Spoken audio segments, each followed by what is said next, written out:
All right, welcome to the show. I've got Chris Dedeyan. He joins me today. He's a professional speaker. He's a peak performance expert who focuses on helping leaders and employees manage stress, increase productivity, and tap into that energy and potential that folks have. I'm always fired up when I bring people like Chris on who are just thinking about pouring in to not just the audience, but the people that they serve and work with. Chris, welcome to the show, brother. Jake, thank you very much. I am really looking forward to it. Just a little pre-up, like a conversation we had. I know we're going to have a lot of fun and just bring massive value to your audience and everybody listening. Heck yeah, man. Hey, we were just talking about, before we hit record, we were just talking about Canada. Ooh, Canada. You're up there in Montreal, man. How, are you from there? You originally, I didn't ask this before we hit record, but did you grow up in Canada? Did you grow up in Montreal specifically? Take me through that. Yeah, so 100%. So I'm born and raised in Montreal. Obviously, my heritage is Armenian. I'm saying obviously because the people who know any family name that finishes with Y-A-N or I-A-N is Armenian. So my father was born in Armenia. My mother is Armenian, born in Lebanon, and they trying to trickle their way, found their way over here due to genocide in Armenia, due to many wars, and due to communism of URSS. Armenia was a part of it. Anyways, all that being said, they came here and blessed enough for me and my sister to be born in Canada and just kind of living the dream, like honestly, being in North America just is a blessing in so many ways. And being first generation immigrant here, I see it and I hear it on a daily basis just because listening to what my parents had to go through, my grandparents had to go through. So when you're here, you really appreciate it. And we were talking about that your name is French and you have a French background, these Acadiens and all that stuff. So yeah, I'm very proud to being an Armenian Canadian. And on top of that, being a French speaking Canadian. So we did dive into the French side of things together as well. Yeah, 100%. You are, so here's the things I know about Armenians. Okay. I got a couple things. One, System of a Down. Let's go. The band System of a Down. You know what? I was I started playing bass guitar when I was in between middle school and high school. And I got really influenced by Shavo, who played bass for System of a Down, or I guess still does. And so I used to walk around like Dickie shorts and like the high socks, like and the Converses. Like, dude, I was besides like the shaved head or whatever, I was trying to embody Shavo. So that's the first one. The second one is actually friend of the podcast and personal friend, mentor of mine is Bedros Keuilian, who's come on the show and he's talked about his journey coming to the States, fleeing some communism and those types of things. And, I don't know enough about the history of it, but I understand, bad time, get out, come to the States, have to rebuild, restart, and, learn the language and learn business and culture. And his journey is so interesting as well. So I'd be interested to auger in a little bit on, like, were you born in Armenia or you were born in Canada? You might have said that, but yeah. Okay, so let me just unpack that. First and foremost, System of a Down, 100%, bro. I'm a huge fan, and I don't know if you know this about the Armenian community. We're very like tight knit, and we really like help each other. And I do believe a lot of that was because of the genocide, because there was a genocide from the Ottoman Empire in the early 1900s, 1915 to be exact. And because of that, it's just so stayed in our brains and in our roots that we support each other. And System of a Down, once they popped, every Armenian was like, yeah, let's go System of a Down. I've been to 2 of their concerts, the funnest I've ever had. And yeah, they're hardcore. So I really like that. Yeah. And Bedros that you mentioned, that is amazing, bro, that you have him as a contact and somebody supports you. I've been checking his stuff from afar. He looks like an amazing dude. I love the fact that he talks about what he's gone through in such a authentic and transparent way, especially being like, if you look at him, like such a like muscular big guy, and he talks about training and all that, but he gets so like in depth with his emotions, with his feelings, what happened. I'm like, yo, this dude knows what's up. So I'm definitely going to ask you to connect me with him, bro, in that regards. We'll talk about that later. Yeah. So on your question, would be happy to. And then I actually know him through the Modern Day Night Project. So I was in the first ever class that graduated that program. And so if you follow him online, I mean, and I talk about it on the show all the time, but it's a brutal 75-hour experience, man. And it's life-changing, transformative. So thankful for him for putting that together and facilitating. They actually start another class next week. It's always fun to follow online. It's intense. Yeah, okay. I'm definitely going to look into that, and we'll talk about that and unpack it more. So in regards to your question, like I mentioned, I was actually born in Montreal, born and raised, but I've been twice to Armenia. I went back, visited, and all that stuff. But if you want to know like the climate, I don't know if that was your question itself, or like Yeah. how Armenia evolved a bit. So Armenia was a part of the URSS. So it's about like, for people who don't know where it is, essentially it's east of Turkey. So Turkey is a pretty big country. It's east of that. And unfortunately, geographically, Armenia is not placed in the best place because we're actually the first nation to be 100% Christians. And all around us is Muslims country. And there's nothing wrong with that. I'm just highlighting the fact that there's always this Dynamic. friction Sure. Yeah. between, there's just dynamics. So that dynamic was one thing which created like the genocide and so on and so forth. And then all of that part of the world was under the URSS, which in that moment of the evolution of the world wasn't necessarily bad in itself. It had its advantages, had its disadvantages, but it wasn't a free country in itself. And then once the URSS fell, we got our freedom in 92, 93 or 94, one of those. I'm so sorry for all Armenians if I got it wrong, but one of those dates. And then from that moment, Armenia had to rebuild themselves because everything that we were getting was from Russia, right? Because we're a part of them, and instead we're kind of like a state, right? That's how the URSS kind of looked at it. So once we became independent, Armenia had to rebuild itself, as much as where we get our electricity, where we get our food, and so on and so forth. Now, granted, we still have very much great links with Russia, and great as in like, as much as like, Canada and United States are like, cousins. That same relationship was there and is still there with Russia. Now, at that point, we're evolving so much more and becoming a democratic society. We're having our own things, and we're becoming so much more of a young country that's maturing into our own. And we're very much known to be actually like the Silicon Valley of the Middle East. We have a lot of technology-based companies there. A lot of people are developing that. And that has always been our strength. Like if you look at our Armenians, it's always been people that are cognitive and always go towards the thinking side of things more than the physical world. So that's kind of like, in a very short way, the evolution of Armenia. Unfortunately, I'm going to highlight as well, just a year ago, there was the war in Karabakh, which is a territory that is theoretically Armenian based.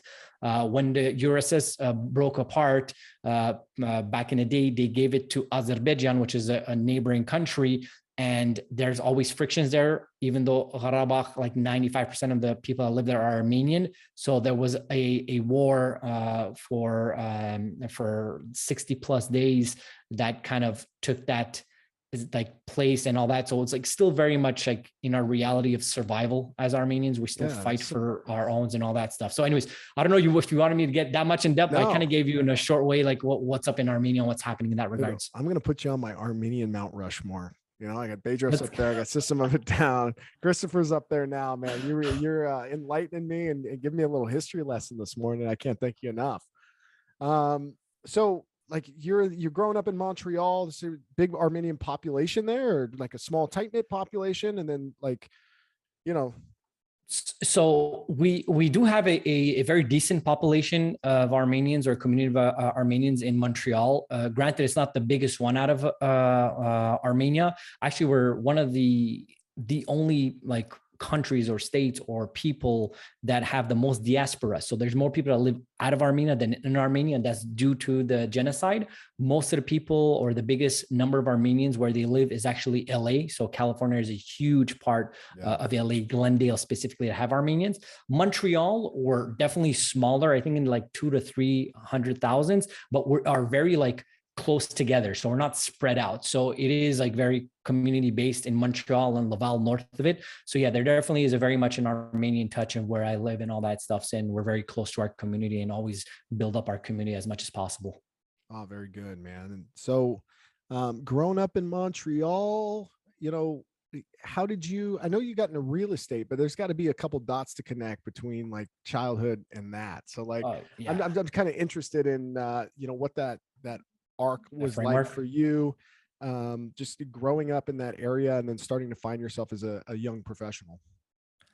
So I mean, Jake, thank you for that. So essentially, there definitely is. I'm going to kind of take it back to when I was 8 years old. I was diagnosed with dyslexia. So for people who don't know what dyslexia is, it's a learning disability. It has to do with reading and writing. So essentially, it takes like 5 to 8 times more effort for a dyslexic person to read than a non-dyslexic. So when my parents found out that I was dyslexic, they found an ideal school for me, which was a school specialized for students with learning disabilities such as myself. And they got me into that school. And then once I got into that school, I started succeeding because I had the proper methodology, the proper teachers that were specialized, as well as the proper tools for me to learn how I learned. So as I went into that, brother, I became somewhat successful in school, which before I was struggling, and I was happy with how my evolution.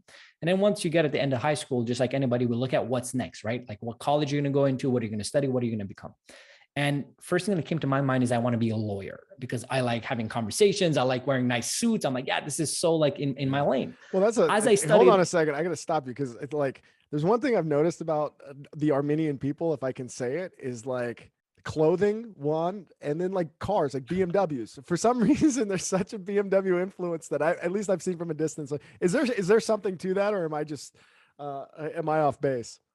Okay, you're not off base. Clothing, I do not know why, but we are fashion oriented, or we like it. I'm very much fashion oriented. I love, like, fashion is one of my passions, and I think it's because, like, a big part of Armenians, they're either in the car mechanic world. So a lot of people came with that trade from Armenia. So that's why a lot of places like Armenians are either mechanics or they're jewelers. So once you're in that industry of jewelers and all that stuff, you have to kind of present yourself in a respectable way. The aesthetic is very important. And I think the BMW side of things probably comes to the aspect of the car side. And in Armenia, they used to receive a lot of German cars because it's the best manufacturer over there. That's like, they had a direct link in that regard. So I think that's how it kind of explains it. Me personally, I actually am a Lexus dude. I've had like 2 ISs 300. That's my car.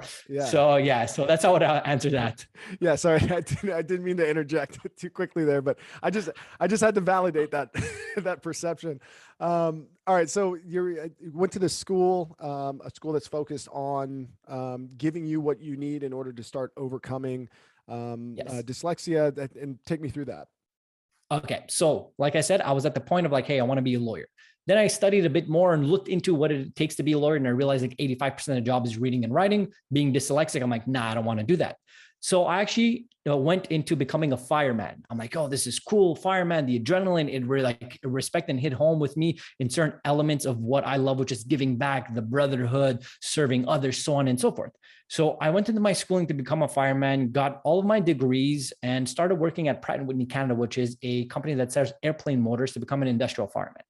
And at that point, Jake, I realized that I was repressing my true calling, which was to be an entrepreneur. And this was something that was developing within me throughout my whole life because of the education system that I was giving. So when the teacher used to come into the classroom and say, kids, put yourself in teams, even before she finished the word 3, I had my head up and I was looking for who reads the best, who writes the best. Let's put a team together and delegate the work to them and get all the same grade. Delegation 101, right?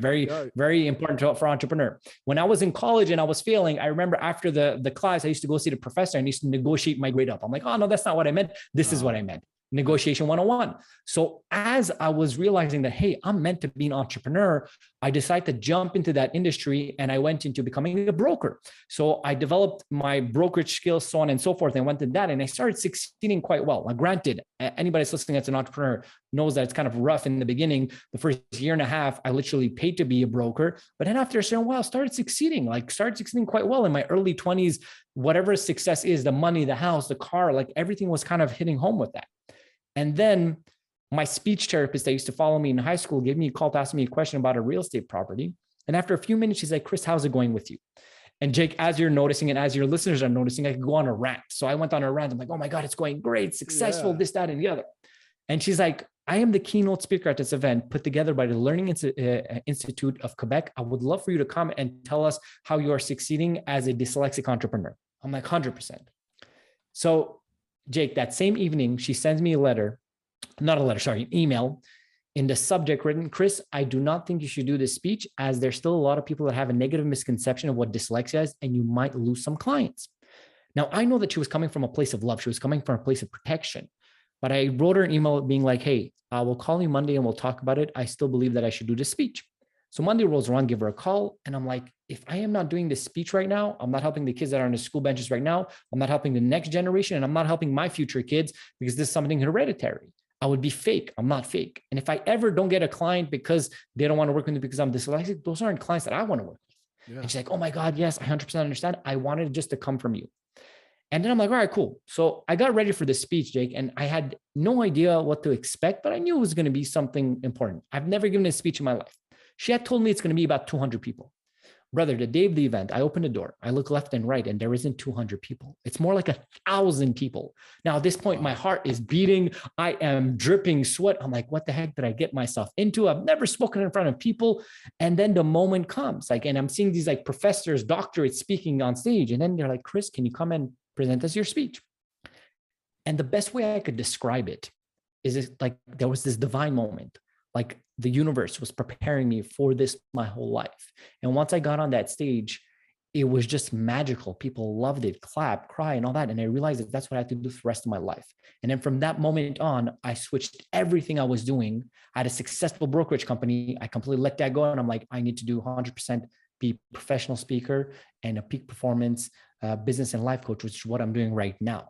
So yeah, that was kind of the story arc of my entrepreneurial journey and what I'm doing right now as a speaker and a high performance coach for CEOs.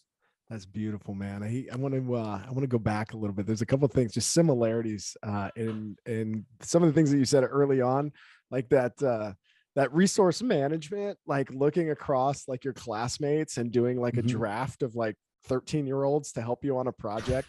Like I totally remember doing stuff like that. I'd be like, all right, oh man, Katie's really smart. Katie's going to take us there. Who's got good handwriting? Because we're going to have good handwriting. That's going to be over here. Like I do remember doing that. And then the first business book my dad ever gave me was "You Don't Get What You Deserve, You Get What You Negotiate," which was a blessing and a curse. I still have it on my bookshelf here. But it's actually in business as in life. You don't get what you deserve, you get what you negotiate. That's the name of the book. And I read that. It was one of the first like actual like nonfiction books I read as a kid. And then I thought all of business was negotiation. And then I might as well been, negotiating for everything, like absolutely everything. Every teacher, listen, an 89 is basically a 90. Like it's, let's be honest. I mean, an 89 is like a 90. If we went up to 1,000, like there'd be almost no difference between 89 and 90. Like I just remember having those conversations. So I love the fact that you touched on that. And then also like, I'm curious when it came to the transition. I mean, you took me through a beautiful arc there of, finding yourself, finding your business, finding success, and then finding your passion. And I think that's such a great order for things to fall in, is overcoming something, finding confidence, applying skills, and then finding yourself. And so how did you make that transition out of your business into this world of speaking and coaching? And, I really am interested in that process. Yeah. Okay. So great question. Now, obviously the way I highlighted was definitely the highlight reel. There was a lot more thinking involved, a lot more difficulty, struggle, almost even like, not to say depression, but like a rut to like figure out that, we need to switch. And what the main thing was, honestly, I had hired my first ever coach maybe 2 weeks before that speech. And I'm still working with that coach, Trevor McGregor, superstar. He's actually my business partner in several things right now as well. And I had hired him to make me become an even more high performing real estate broker. And he's from Vancouver and he only speaks English. And this particular speech that I'm talking about was actually in French. And when he saw me give that speech, because it was broadcasted on socials and so on, he watched the whole thing. And afterwards, he told me, he's like, Chris, you hired me for you to become a top end broker. He's like, that's not what we're going to do. He's like, you're meant to be one of the greatest speakers. And he's like, that's what I'm going to coach you on. I'm like, what are you talking about, Trevor? Can I even make a living out of this? He's like, yeah, not only are you going to make a living, but it's going to be like, you're going to be one of the best ones in our modern time. And I'm like, holy moly. So first and foremost was somebody that was already in that industry, seeing it and being like, that's what you need to do. Second thing, I felt it on stage. Like I said, there was this divine moment. And then it was putting in the plan of like, how am I going to do this switch to get into that industry? So that process for me, I looked at it and I studied it and I'm like, all right, cool. We're going to do the switch. It took me about less than a year to do that switch, to be quite honest, because that speech in itself was March 2017. And in mid 2018, I was done being a broker. And it was very dramatic and intense. I don't necessarily suggest it for everyone. The reason why I was able to do it, because I was single, like I was, doing my own thing. And like I had obviously mortgage, I had payments and all that stuff. I had overhead, but I didn't have much responsibilities as in like kids or whatever the case is. So the way I looked at it is I could do it gradually because I'm already succeeding in brokerage and slowly do some speeches here and there. Or I could just go, intense and jump in with my 2 feet and I'll get there faster. And that's what I decided to do.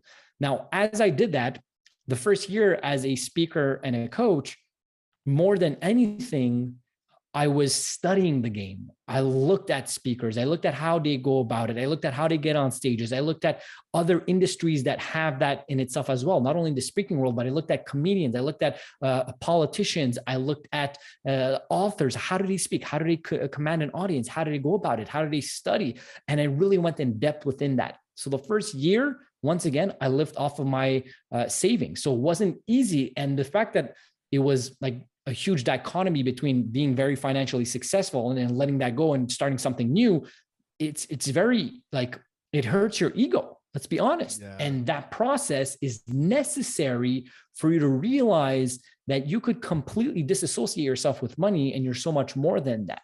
And then once you develop that and you find your own of like, hey, what do I speak about? Who am I? What value can I bring? Then it gets clearer and clearer. But there's a lot of time of introspection. And the number one thing that I say, and this is the last thing I'm going to say on this, if anybody wants to be a high-performing individual, the number one thing that high-performing individuals have is immense amount of clarity. That's the number one thing. They know who they are. They know why they're put on this planet. They know what they're doing on a daily basis. So if you're so clear on that, everything else you will attract because it's all linked up with vibration and frequency. So the first year I had to really figure out who am I as a coach and as a speaker to start getting success. And that's an ongoing process. It's not something you do once. It's something you continually do and refine and sharpen that saw. So that was that process in itself. And then COVID happened. Yes. Oh yeah. So, I mean, okay. you're out, you're doing probably 2 years then of speaking and motivating and coaching people and getting after it. And you pivot or you die. And clearly, yeah, you're standing in front of me still as a sought after speaker and coach. So how did you then pivot in order to continue to accelerate your success and those types of things? Okay, great question. So in fact, like you said, it was about like 2 years, but in fact, it was probably 1 year because the first year, all I did is study it, like study the game, understand what the thing was. And then I started getting clients and then COVID hit. And that was tough because honestly, like I was negotiating to get on some solid stages at that point. My career was starting off. I had like planned it out and so on. And then COVID hit and there was no more speeches. Like it didn't exist. It took a while before getting back on Zoom. And even at that, there was a transition. So I was blessed enough to have 50% of my business already online, which was my coaching thing. Like I coach, like I would say like 90% of my clientele is international, tours in the States, Europe, Asia, Australia, whatever the case. So I already used my platform of Zoom and all that. So I'm like, okay, we're not going to be getting on stages anytime soon. So I shifted my energy towards how can I get more coaching clients so I could develop that? How can I have a better presence on the social world with my platforms and so on and so forth? And then from there, attract more speaking gigs when these opportunities open up. So that's what I did. And in that first year of COVID, I actually doubled my business, if not more than that, because I went so hard on like, let me get coaching clients. And when I had started, when COVID started, I was actually a solopreneur. And then at that moment, I realized I'm like, hey, my goals and ambitions are so effing big and it's so beautiful that there's two ways that I'm really going to do this. Either I'm going to go respect what I need to do, but I'm going to do it by myself. So I'm only going to go so far and that's perfectly okay. And I'll be happy with it. Or I really give it the chance that I want and I need to get there. And for me to do that, I need to have people that have the same mission and vision as me. And we need to work together towards that. So I started hiring quite like intensely. I went from being by myself to having 9 colleagues and employees within my business throughout the time that everybody was like taking a step back from investing in employees, so on and so forth. I did the complete opposite, which is always what I try to do. I go opposite to what everybody else is doing to see if like there's a possibility there. So I just went ham in that. And there was a lot of like mistakes within that, a lot of successes and so on. So that's how that transition happened. Now in the back end of COVID, because we're still in it, but we're more on the back end, then speeches started happening on Zoom and so on. I actually redid my whole office, as you're seeing. Like before, I didn't have a sit-stand desk. I didn't have the camera. I'm like, if I'm going to do speeches here, I have to be able to stand. I have to have a proper mic. So I created my environment to allow that to happen. And now slowly, I'm getting like speeches more in person. I've done the last year a couple of gigs with PepsiCo, which is obviously the company that does Pepsi and everything else they do. Raymax, I've done some big stuff. Some of them are in Zoom, some of them are in person. I've done some great like entrepreneurial communities such as the Black Diamond Club, such as Modere, so on and so forth. Oh, yeah. So that's where it's going. Now, that being said, the last thing, I truly know that my industry took a hit in some regards. I'm talking about the speaking industry, took a hit throughout COVID. And what I realized, because like I said, I coach CEOs that are like successful, started succeeding, like maybe making 6 figures, but want to go to mid 6 figures to 7 figures. That's the clientele that I work with. And why I'm mentioning this is because I was able to see so many different industries. And what I realized in COVID, there was 2 huge separations and dichotomy. Either COVID killed your business or it blew up your business. There was nothing in between. It was either or. Yeah. So either you're a restaurateur, which you're struggling or trying to figure it out or whatever, or you're on an online space or your Zoom or whatever, your business is just blowing up, right? So as I was able to see that, I had 2 sides of my business. One of them was blowing up because it's online and the other one was completely dying in that regards. So I knew that this is a cycle, like the restaurants, the travel and all that completely stopped, right? But I kid you not, in the next year or maybe 2 years, whenever this thing is really like past us, they are going to have record years, not years. And why is that? We could just look at history, right? What happened with the Spanish flu? Afterwards in the 20s, everybody went like partied like crazy. That's why like that's exactly it. That's what happened. The same thing's going to happen for us. So I knew that my speaking industry is going to be the same thing because people have been cooped up for so long. They're going to put events, they're going to do networking, so on and so forth, that I'm going to be booked like crazy. So I was already planning for that curve and I still am. So I know that I just have to survive within this period in this side of the business and put my ducks in line, put the proper colleagues, put my proper systems and methodologies in place within my business. So when that opportunity comes, I'm ready for it and I'm swinging for the fences. So that's the way I kind of look at my business and how I approached it. I love it. One of the things I'm taking away from this, one of the things I like to say when you take a calculated risk that is you're hiring 9 people during COVID, right? Or like working with or bringing folks on. I like to call that pouring gas on it while smoking a cigarette, right?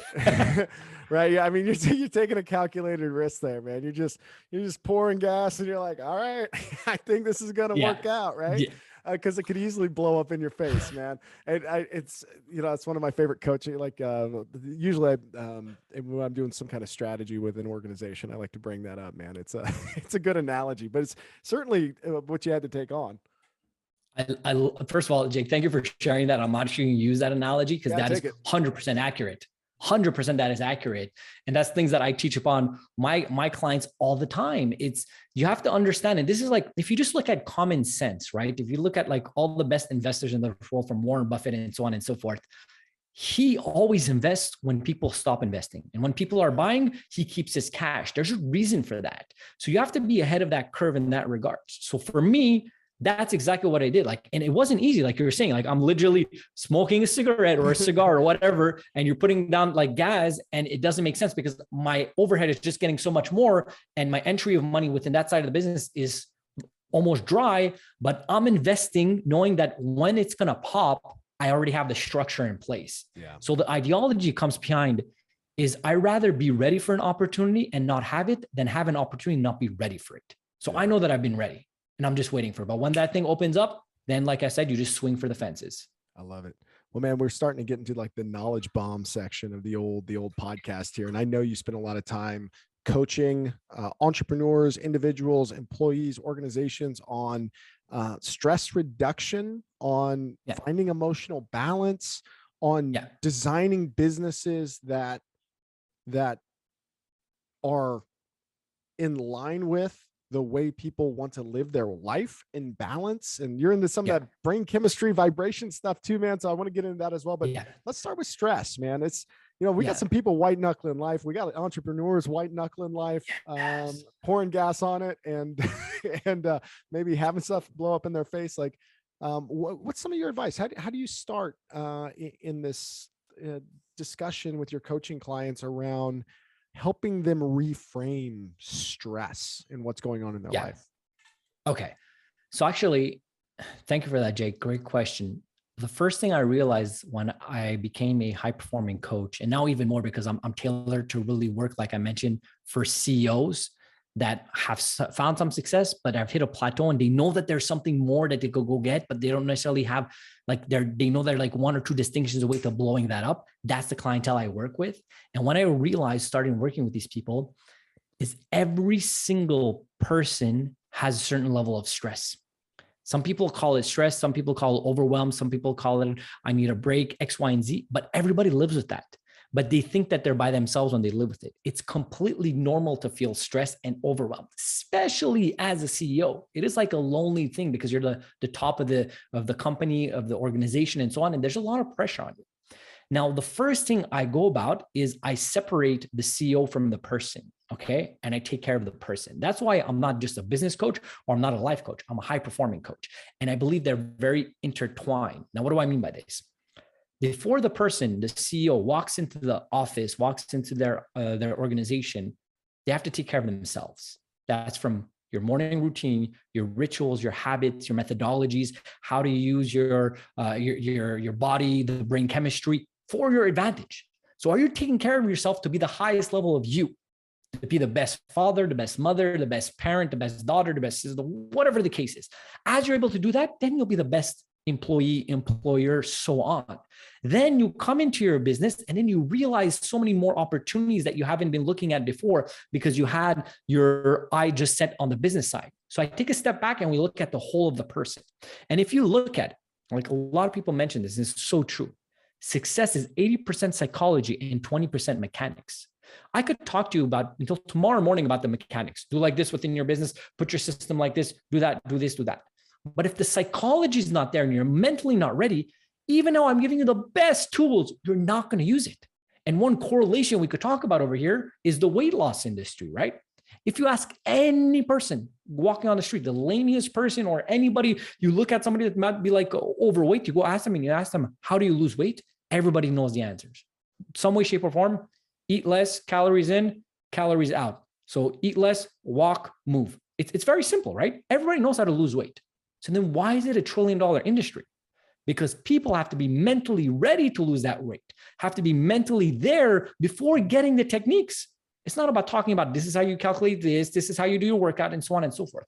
So it's the mental side of things that correlates to the techniques and the methodology of approaching it. So that's what I break out and I look into 100% with my CEOs before going into that. Yeah, one of the things I've noticed, and I'd love your perspective on this, is that point that CEOs get to or entrepreneurs get to where they kind of plateau and level out. Mm-hmm. I think a lot of that has to do with finding so many choices on how to live their life, right? So you've made some money, you've done some things.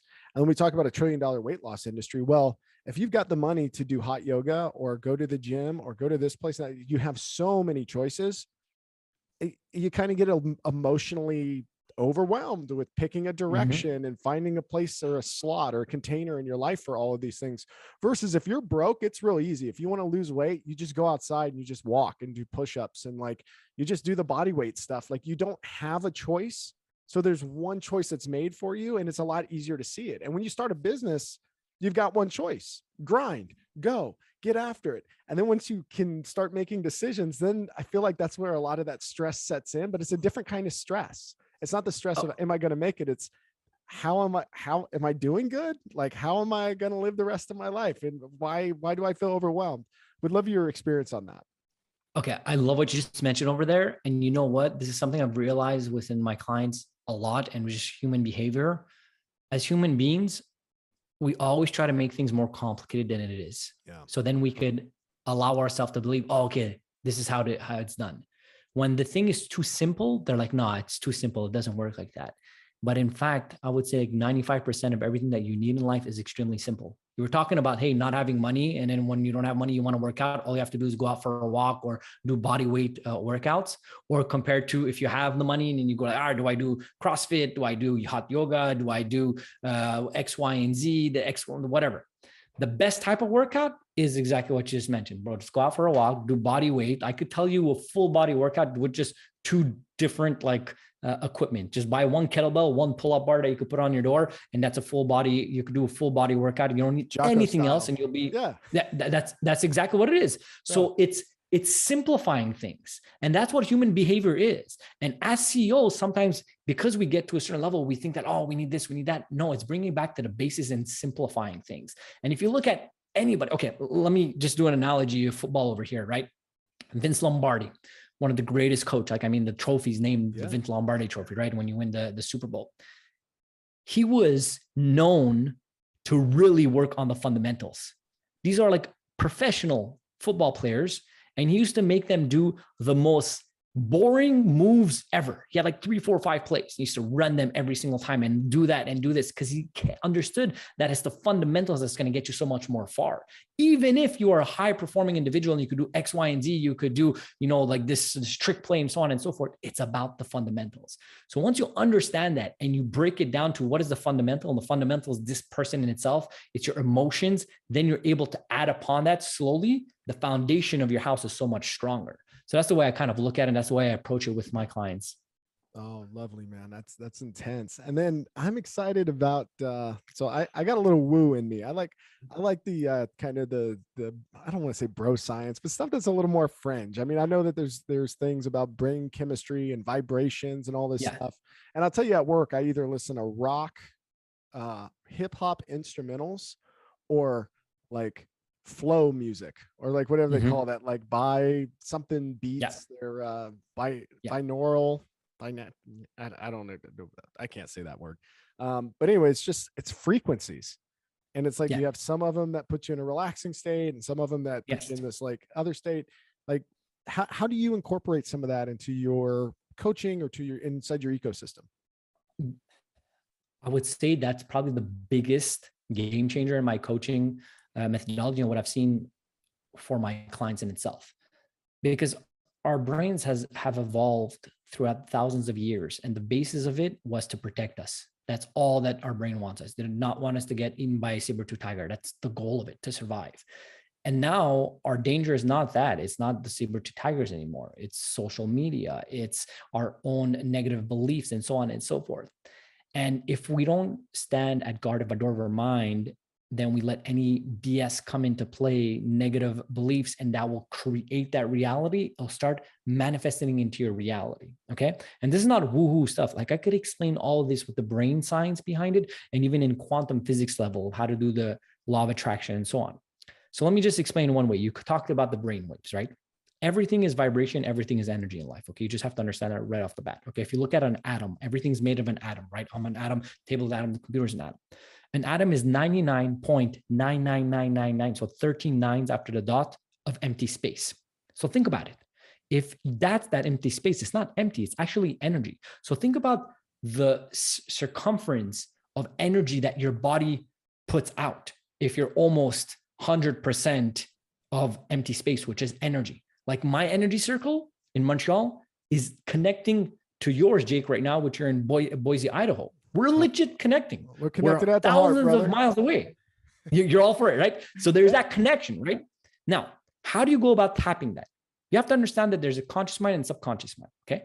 The subconscious mind creates everything within your reality. Everything you see within your world is created in your subconscious mind. The conscious mind, you have to look at it, is like the gardener, and the subconscious mind is the earth. So the gardener plants the seed, waters the seed, allows the sun to come out, gives the vitamins.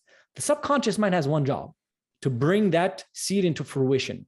And he doesn't care what you plant. You could plant a beautiful apple tree, and it'll give you beautiful apples. It'll give you good shade and so on. And like you could plant a poisonous oak tree, and it's going to give you the poison with the same amount of abundance. He doesn't know what you're planning, doesn't care what you're planning. He's just going to give it to you.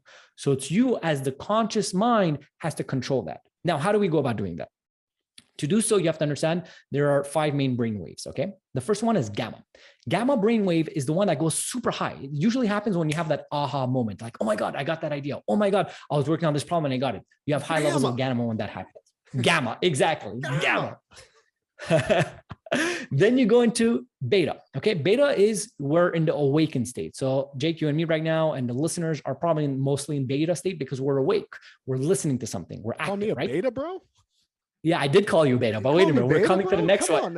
Wait a minute. We're coming to the next one. The next one is alpha. All right. So alpha is in a state of more, you're relaxed. So maybe you're done your day, you're chilling on the couch, maybe you're reading a book, maybe you're like going into some state of just like, just chilling, having a drink with boys, whatever. You're more in a relaxed state. Then you go into theta. Theta is even more relaxed and even slower vibration. That you're in a state of meditation. Maybe you're like lying down on the beach and you know that you're on the beach, you hear the waves, but you have your eyes closed. You're kind of like falling asleep, but still staying awake. That's in a theta state. And then finally, the last one is delta. Delta is when you're completely like knocked out and you're sleeping. So as you understood this different brain waves, you know that you go through these brain waves a minimum of twice per day when you wake up and when you go to sleep, right? Minimum, they're there. Now, why am I telling you this? This is why. The direct correlation between your conscious and subconscious mind, so the gardener and the earth, is during the alpha and theta states. So when you're more relaxed and when you're just about going to sleep, okay? So once you know that there's that direct correlation, that's the best moment for those two to communicate and speak. That's the moment that you have to put the information that you want in your subconscious mind. That's the moment you have to plant the seed. Because you could have the best seed in the world, but if you try to plant your seed in the middle of winter, especially here in Canada when there's snow, I don't care who you are, you could dig as much as you want, nothing's going to grow. It's just not that season for it. So you have to know when is the proper season to put that information. That's why some people listen to positive affirmations when they go to sleep and it manifests. Like, how does this happen? Because you're in that state while you're going to sleep. That's why it's so important in the morning to really listen to positive affirmations, to listen to positive things, because that's going to structure the rest of your day. Just think about it, Jake. Have you ever went to bed and you were going through a tough time? Maybe you're going through financial difficulties. Maybe you got into a fight with a significant other, whatever the case. What happened throughout that sleep? Did you have like bad dreams? Did you have a hard time sleeping? Did you even wake up in the middle of the night? Have you already had that experience? Oh, yeah. Okay. Plenty of times. Now, with what I just told you, why do you think that is? It's probably because I'm reinforcing a negative perspective right when I'm in a suggestive state of mental consciousness. 10 points for Gryffindor. Jake, congratulations. That's exactly it. Dude, That's exactly it. I'm captain of the Quidditch team, dog. Let's go. You're the chaser. I like that on Quidditch. Yeah, I'm a little geek, so I definitely dropped some Harry Potter knowledge there. So, but that's exactly it. People don't know this in a cognitive way, and they do things not knowing. And that's just one example. Yeah. So for you to succeed as a high performer, you have to understand the biochemistry of your brain and your body and utilize it to your advantage. Once you do that, then you're like a beautiful boat that's sailing and using the wind on your back, helping you instead of going against the wind, which is so much harder and so much more difficult. That's why when you look at some people, you're like, yo, I feel like this person doesn't work very hard and all that, but he's uber successful. He's making financial money and all that. It's because they found that recipe to work not as hard, but to be more efficient with that. So that's just one example in itself. Okay. Well, it's nice in theory. Give me some practice, man. Call to action, brother. What can you share with the people? How can they start incorporating this stuff into their lives on a regular basis and start to lay that foundation? Fair enough. Great question. So here's the thing. Just with I could give so many examples. You talked about a state of flow. I could talk about that until tomorrow morning. These are things that I legit teach my clients, and not only legit teach it, but they get great results out of this from people just starting this. They start manifesting everything they want in their life from just being, like I said, an entrepreneur is making 6 figures years after year. And then starting doing these things, they're making freaking 7 figures and working less, having more time management and so on and so forth.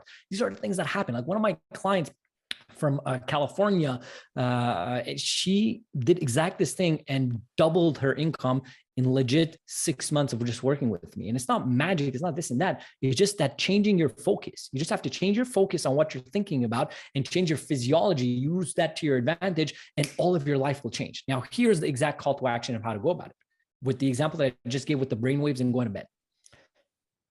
I'm going to invite your audience and you as well, Jake, to do something that I call the nighttime movie visualization. Okay. So Ooh. as we talked about, you're more in tune with your subconscious mind when you're going to bed, alpha and theta.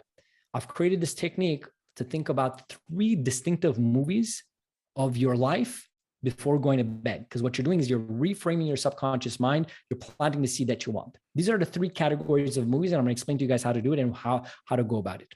The first category of movie that I want you to create is your physical, mental health.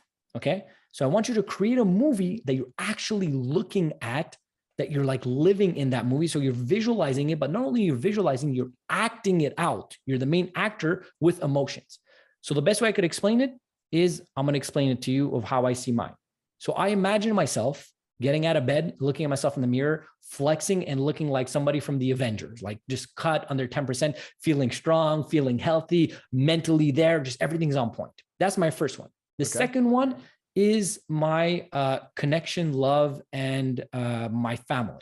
So the second visualization that I see and I live is I'm receiving my parents and my siblings at my house. So I have this great moment. My parents are coming in, giving them kisses.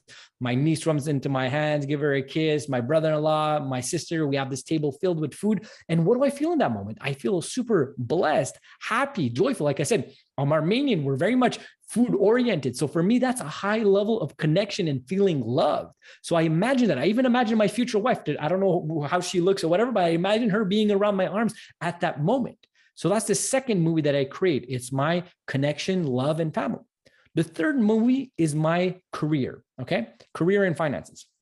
So I imagine myself waking up, going into my closet, picking up one of the X amount of suits that I have, wearing this nice suit, going downstairs, picking what car do I want to drive today, taking that key, going into it, and then going to my office, see my company's logo, Dedeyan Enterprises, with my secretary sitting there, Sarah, talking with her. I'm legit like imagining this like a movie. I'm acting it out. Sometimes I act it out so much that I start like resolving problems within the business that don't even exist in reality yet, but they exist in my dream. And I'm legit fixing it 100%. Then I'm like there walking into like talking to everybody, just it's an amazing like place to work and have fun. And then in the afternoon, I'm like on stage talking in front of thousands of people, truly doing what I'm meant to do on this planet. So I create all of that. And all of that, as I'm creating it, is starting to happen in my subconscious mind, and it's getting created in your reality. So let me just do a little recap. I want you to do 3 movies. This is not a visualization that you're just looking at it. I want you to feel it. You're acting it out. So first one is your mental and physical health. The second one is your love, connection, and family. And the third one is your career and finances. As you create these movies, and I have several movies, different movies for each category, as you create them and you look at them as you're falling asleep, you are reprogramming your mind in the direction you want it to go. And then once you wake up, your subconscious mind is directing you towards these right things. You're going to meet the right people, you're going to feel the right opportunities, and so on. So that's the most practical thing that I could give in a step-by-step of one example. Obviously, there's so many more that I give and I talk about, but that's one that's very tangible in itself. I'll tell you what, I think throughout the course of most people's lives, you've probably had a speaker or a mentor or a teacher or a family member say, dream big, but they don't really give you that scaffolding to go in and double click down a little bit and understand like, hey, compartmentalize these dreams and like really be specific about, you know, who am I? Who am I to others? Where am I going and generating income and success? How am I using my time? And that's what I hear when you do that out. Like, who am I? Who am I to others? And what are they to me? And then how do I see myself using my time? And if you see yourself being successful and you're an entrepreneur and you want money and you want things in business, you've got to dream in that way. The one thing I see missing though, you know, is the, you know, if I'm playing 3 movies, I'm probably playing 4. And one of those movies is in the back of the video store. For sure. I'm going to catch that. Well, okay.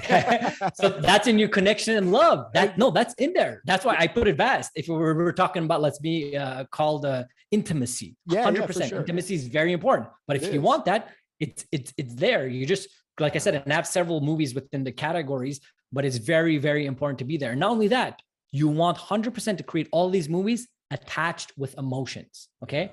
The emotion is what you're feeling in that particular moment. Like an example, imagine you want a specific car and you're dreaming about that car. Imagine it's, I don't know, Lexus, Ferrari, whatever, name it.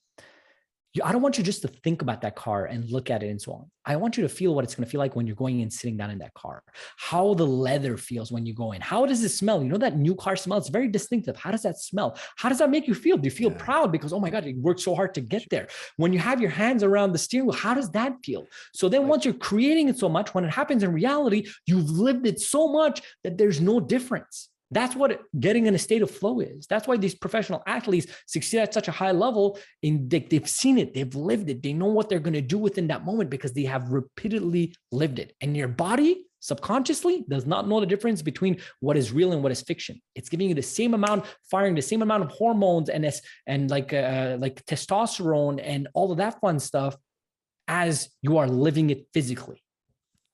My man, I love your energy. I love your insights. I love your perspective and the way that you approach some of these things. It's simple, though it is a complex topic. It's somebody's individuality. It's how they want to live their life, and it's a fairly straightforward.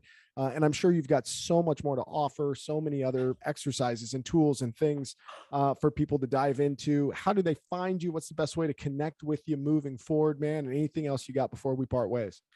Yes, Jake, I thank you very much for that, bro. Definitely appreciate it. So here's the first thing. First and foremost, anybody wants to find me on socials. I mean, I'm on all socials at Christopher Dedeyan. The two top ones that I like, or top three, I would say, you go check out my YouTube channel. I put a bunch of content over there. My Instagram, I'm quite active on there as well. My LinkedIn, you guys can find me all there. I have podcasts, all that fun stuff. One thing I wanted to offer. We'll put that in the notes of the podcast. Thank you. Yeah, it's at Christopher Dedeyan. My family name is spelled Dedeyan. So one thing that I do want to offer for you, Jake, as well as your listeners, is a completely free 30-minute discovery call where throughout that time, we're going to dive into one of the problems that you might have as a CEO, as an entrepreneur. We're going to break it apart together, and we're going to do massive breakthroughs in that 30 minutes. And my whole goal in life, brother, is to really serve others. So if I can serve within that moment and get you to become that high achieving person that you know you want to become, that is great. And that's what I'm looking for. And granted, for the people that afterwards would be like, you know what, I want more of this. I want to know more about like how the coaching structure works. How can I work with you? I'll let you know how that works. And here's one thing, though. I just want to do a call to action and just validate here. The people that I work with and the people that I'm going to invite to come on this call are people that want to go to that next level, that are willing to put in the work. If you're just like a tire kicker, but you're not serious, don't get on this call with me. But if you're serious of like, hey, I've got to this level and I know there's another level, I'm a couple of distinctions away, there's something missing, and I know that I could get there with the support of an outside perspective, with the brain science and so on, get on this call. I'm offering a free 30-minute call. And the best way to reach it, you could go on my website, dedeyanenterprises.com, connect with our team over there. We'll link that up, or just find me on socials and I'll send you a calendar link if I see that there is a fit in that regards. And we'll have a completely free coaching session to really unlock something. And I guarantee you in 30 minutes, you're going to see already a huge change in that regards. No, that's a generous offer, man. I appreciate you making that to the audience and whatnot. And I hope some folks listen and take you up on that, man. And I might certainly do that myself. I find you energetic and inspiring, and I think there's a perspective here, especially around brain chemistry, that you unpacked for me today, that though I'm curious in that area of the world, then I've done my own research and, I biohack some things. I'm a cold plunge guy. I'm all about like the breathing and the breath work and all this other stuff. I have barely scratched the surface of what those worlds contain. And it's interesting to come across folks like you that have augured in a little bit deeper. So thanks for joining me on the show, man. I deeply appreciate your time, and looking forward to get this thing out there in the world. So take care, man. Enjoy Montreal. Thank you, brother. Really appreciate you as well. And we'll definitely get on that call. All right, cheers.